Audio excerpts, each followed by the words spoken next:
huge and grand and sprawling on an IMAX screen. That's why you would do it. Right. Makes sense. I think it was Donovan Martin who commented. It was a great point. I don't know if they're going to show the 5-minute clip before Minecraft, though. That's a long trailer to show before a movie. Well, I mean, it's not, again, it's not a trailer. It's going to be, I would expect it to be a clip. Like, remember, I don't know. Well, you said you weren't really into comic books back then. I don't even know how old you are, but back in 2012, before The Dark Knight Rises came out, they did the same thing. The opening scene for The Dark Knight Rises, you know, the whole scene with the plane and everything like that. Yeah. They released that clip before the Mission Impossible that year. And that whole first clip was like that whole plane scene in the beginning was released, and people literally went to the theaters just to watch that. That's crazy. Because they heard that was released and they wanted to go see it. Yeah. People will go and see it. Like, I know if they come out and they say, hey, releasing an IMAX just this week or for the next 2 weeks, I mean, I know that I'm going to the movies. 100%. I'm going to the movies to go see that 5 minutes. Yeah. That's a good point. It's a great point. That's what they're trying to do. They're going to try and boost the ticket sales of Minecraft, but also get the hype for Superman in the summer. That's the whole point behind it.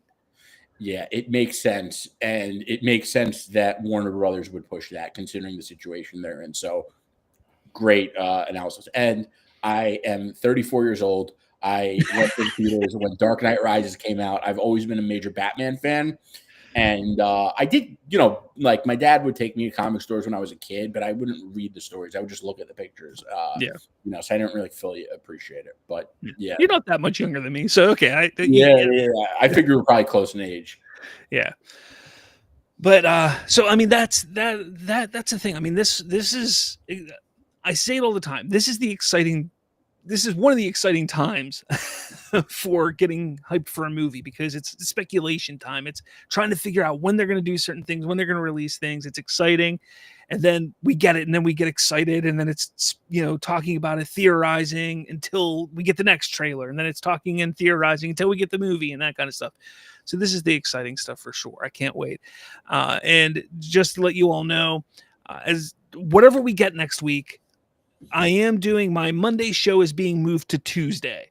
So I'm not doing a show on Monday. I'm doing it Tuesday. It's going to be a little later in the day. I'm starting it at 7:30 on Tuesday, because 7:30 Eastern, because that's when the Warner Brothers panel starts. And I'm going to kind of do it, and hopefully somebody will have something, whether it's like a live chat or something like that, of what's happening.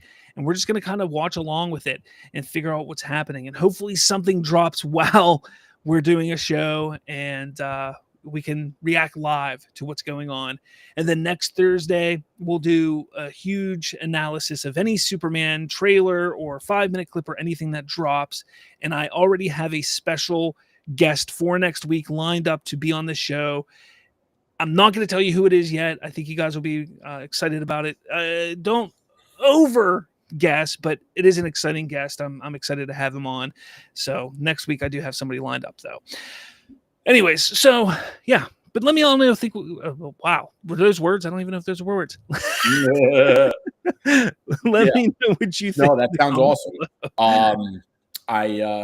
You know, a smart move. I think we're gonna have to move our show to Tuesday. Also, we normally do Mondays. I really hope they do the 5 minutes now before Minecraft, because if so, I am buying a ticket to Minecraft and not see. Well, I don't even know if I have A-list, so. But I'll just go. I'll watch the 5 minutes and I'll be out. I do hope Minecraft is good, though, because I just want Warner Brothers to be in a good situation again. I really do. So do I. Real Anarchy says, but if they want to use the trailer to draw people to see Minecraft, why would they release it online before the film premieres? That's giving me a bit of pause. I don't think that the trailer, I can see them releasing online. The 5 minutes, I don't think they'll release online. That's why I think they're going to... See, I've been back and forth on this. Will they do both? If they do both, I don't think the 5 minutes will get released online. At least not... It won't be released online officially. Like maybe, you know, somebody with their phone camera or something like that.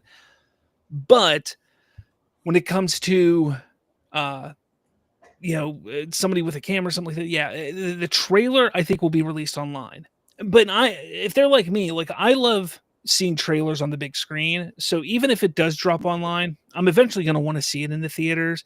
I may not rush out that weekend to see just a trailer in the theater, but a 5-minute scene, 100% I'll rush to the theaters and see that. 100%. Yeah. Especially like, if they're putting out a 5-minute clip and the trailer, that they're going to be super selective about what they show in the trailer and in the 5-minute clip. I think I don't think it's going to be super cut. I think it's probably just going to be 5 minutes of actual film.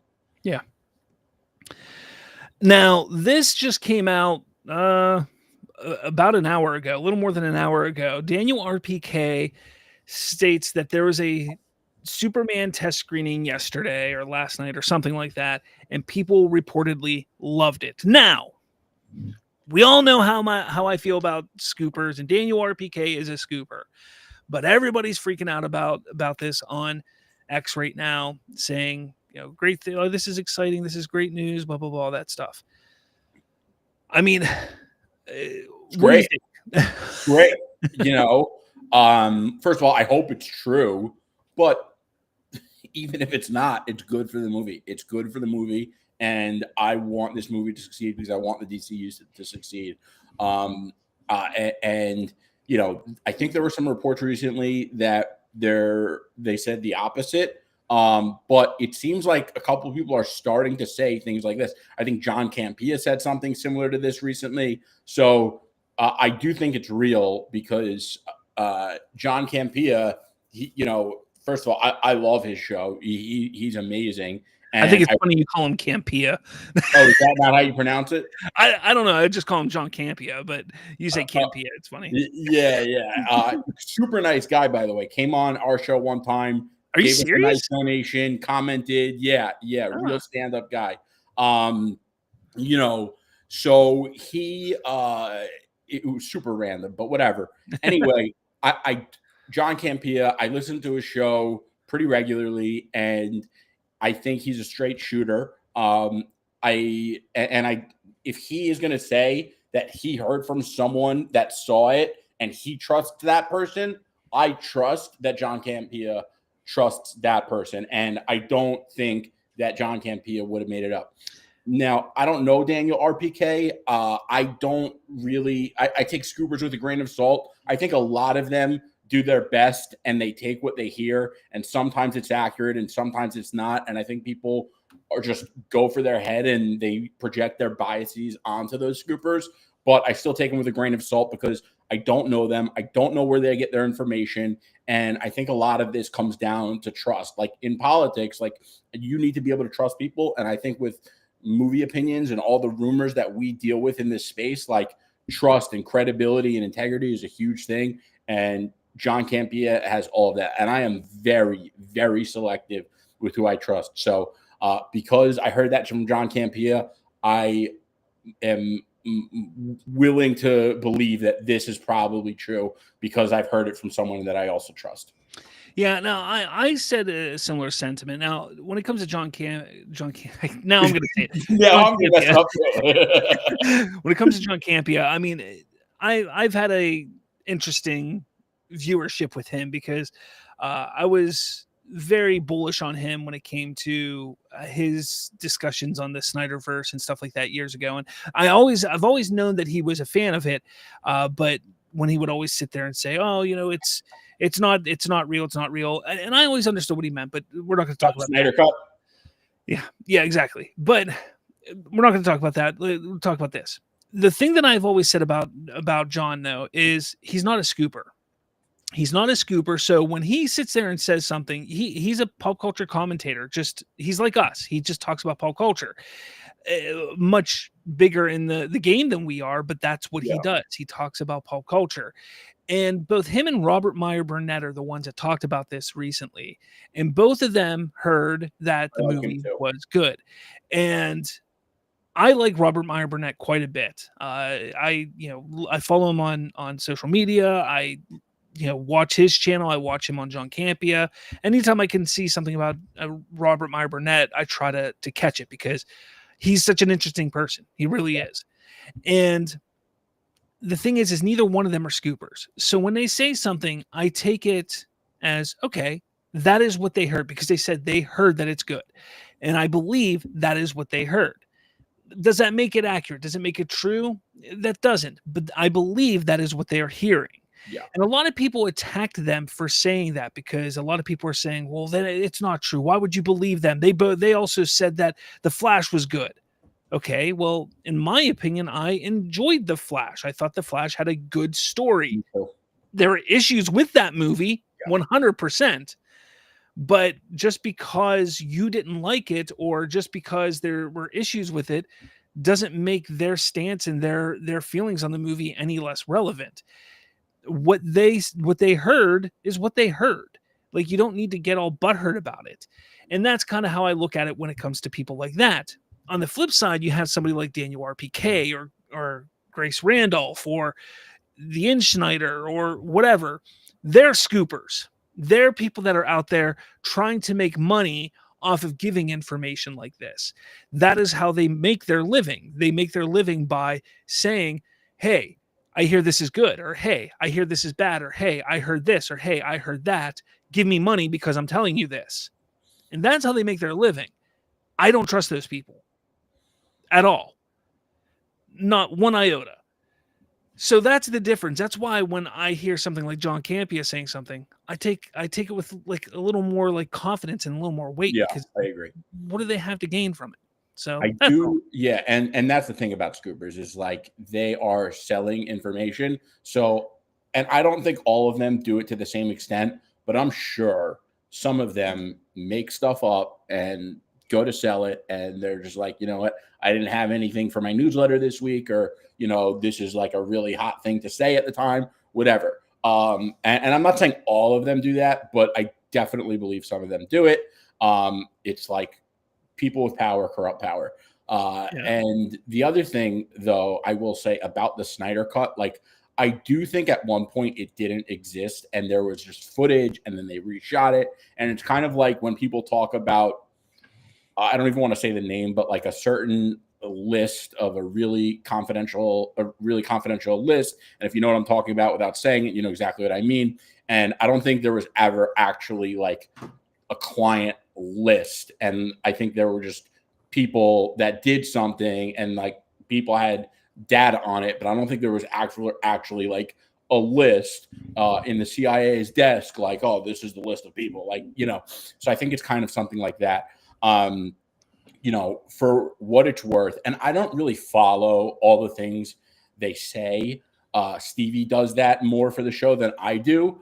But like he has said that Jeff Snyder has been getting a lot of stuff right when it comes to Marvel. And I just appreciate Jeff's attitude because Jeff is just like, I think he has the perfect attitude to do what he does. And I like people who are willing to just be like, screw you, to the people that annoy them online with their like petty games. So I'm gonna tell you something here. When you want to talk about Marvel scoops are the easiest scoops to get in the game. When it comes to that, you could literally get I don't even know. I could you can easily get contacts for people within the stratosphere who can get you scoops for Marvel. I believe it. I see a lot of people that have Marvel scoops that are like, who the hell are you? Yeah. And it is so easy to get more. Now, I'm not saying that who Jeff Snyder has isn't better than what some other people have. It could be whatever. But yeah, I mean, it's not hard to be accurate with the Marvel stuff. It isn't. I've known many people over the last 5 years who were like, hey, I'm getting this information from Marvel. I've gotten information about Marvel back specifically way back during the Spider-Man No Way Home, prior to that movie coming out. Dude, I knew the whole movie about a year and a half before it came out. Like the entire movie I knew. Wow. And it's Spider-Verse? like, what? Sorry, which movie did you say? The Spider-Verse? Spider-Man No Way Home. Okay. And it's one of those things. It's like you can get that information pretty easily, like really easily. You just have to know where to look. So when it comes to Marvel, it is what it is. DC is a little more difficult. It's always been more difficult with DC, but it's even more difficult now. It really is. Star Wars has become more difficult. That at one time was really easy to get. That's more difficult. So it's one of those things like you just got to know people. You got to know where to look, and uh, eventually, you really the way it works is you get lucky sometimes, and then people take notice, and then they start reaching out to you, and then they start giving you information, and then somebody else notices you, and then they start giving you information, and that's kind of how you Up build the up your chain list. and up the chain, and Yeah, that's kind of how it works. yeah. See, what I try to do is predict what I think is going to happen based on my knowledge and the comics and all these kind of stuff. And I like to take my victory laps. I've had a pretty good track record over the past year. So, but I do think that DC is Marvel's much harder, much easier to read because we're 30 something movies in. We know a lot more about how they operate. We know the comics they're pulling from. Whereas like DC, when you're talking about the Superman movie, we know it's based on which Superman? Why am I Superman All-Star? We obviously know Superman's not dying, so we don't really know how much they're going to pull or what they're going to pull, and we don't really know what they're doing with the lanterns. We don't really understand how much they're going to be pulling from the comic for Batman, the Brave and the Bold. So I think it's much more difficult to. I believe you. It's difficult to get DC scoops, but I think it's also much harder to predict what they're going to do. And I think it's a huge wild card. And anyone who I think is going to tell you that whatever they think is happening in DC, I would be wary of them, because what I like to ask is when I think someone says, "Oh, this is what I think is going to happen," and I think it's out of left field, I just be like, "What makes you believe that?" That's what I ask. Yeah. Sean O'Rourke says Marvel security is pretty tight. They even put spyware on your computers when you get hired. I have no doubt. I'm sure that's how it is with a lot of these places nowadays, specifically the big brands, big studios. Yeah. But things still get out, man. I mean, you can't put spyware on people physically. So yeah.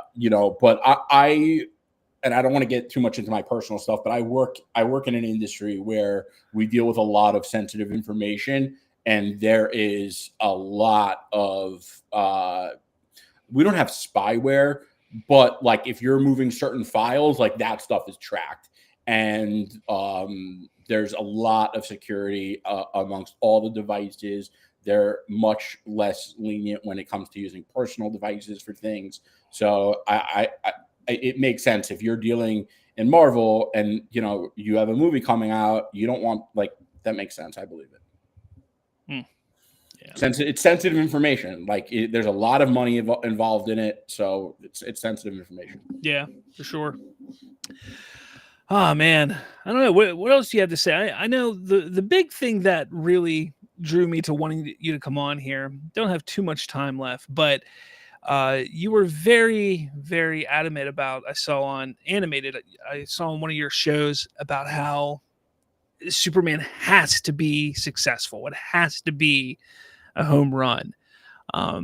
So go into that if you can, if you remember what you were saying. Yeah. So the DCU could potentially be dead on arrival if this movie bombs. I don't think this movie is going to bomb, but I do think it's important for people to understand that because of A, the position Warner Brothers is in, B, DC's rough history in the box office, and Zaslav has basically almost in a way bet Warner Brothers' future on DC Studios.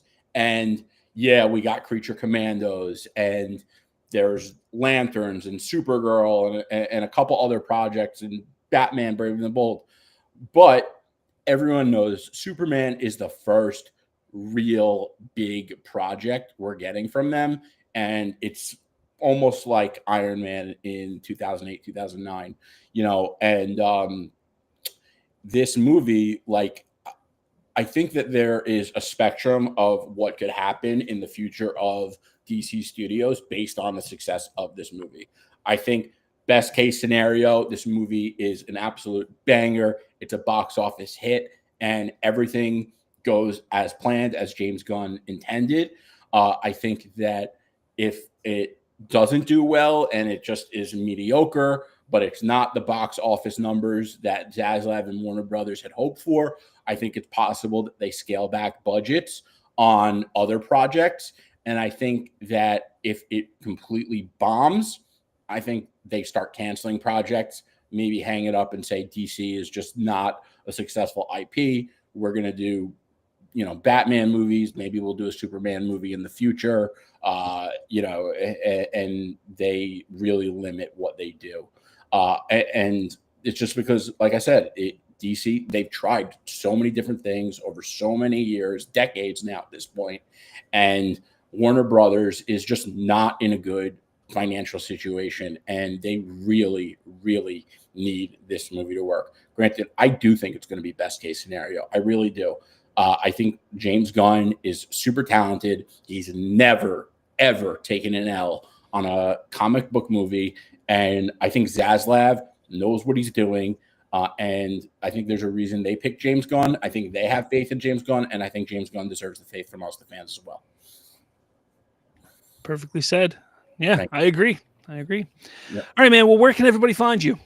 So you could follow me on X and Threads and Instagram. It's all Comics Cuts, and we are Superhero Cuts on YouTube. So we do the podcast. We normally do it every Monday, 9 p.m., and we release videos throughout the rest of the week. Oh, I'm on TikTok too. I'm going to be posting more. So we do things a little differently. I do it with my partner and my best friend, Stevie. And Stevie covers a lot of the news. He also does theories, but I talk more about the comic books and their insights into the movies and what I think it all means. So I would check us out, both Superhero Cuts, Comics Cuts. The YouTube page is Superhero Cuts. And if you ever want comic recommendations or you have a question, don't ever hesitate to hit me up and ask me. I love talking about it, so I'll talk about it with anyone. Yeah. And Stevie was on here a couple weeks ago. So if you happen to watch, he was on here a couple weeks ago with me. Yeah, so yeah. Last. Yeah. But excellent, man. Yeah, we'll definitely do this again. Thank you so much for coming on. And everyone, thank you so much for watching. And again, remember, next week, my normal show, moving it from Monday to Tuesday to line it up with CinemaCon and Warner Brothers panel at CinemaCon. And then we will have another Watchtower next week as well. Playing right now. So, all right, man. Thanks for having me, bro. This was awesome. Yeah. Take it easy, and everybody have a good night. Good night.